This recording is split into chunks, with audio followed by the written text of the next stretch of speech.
Zaporijia, à nouveau sous le feu de l'aviation russe.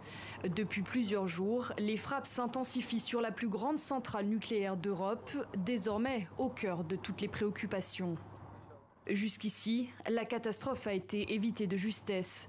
Ce missile s'est encastré sur le toit de cet immeuble, à quelques mètres seulement d'un réacteur nucléaire. Par chance, il n'a pas explosé. Ailleurs, autour du site, des obus et des impacts de balles.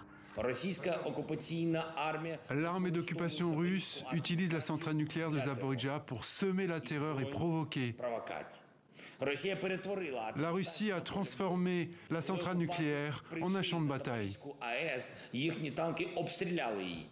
La Russie, accusée de se servir de la centrale comme d'un bouclier et de cibler les positions ennemies sur la rive d'en face.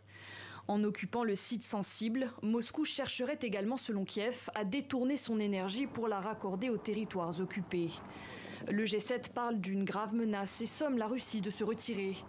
Communauté internationale et autorités ukrainiennes redoutent le pire.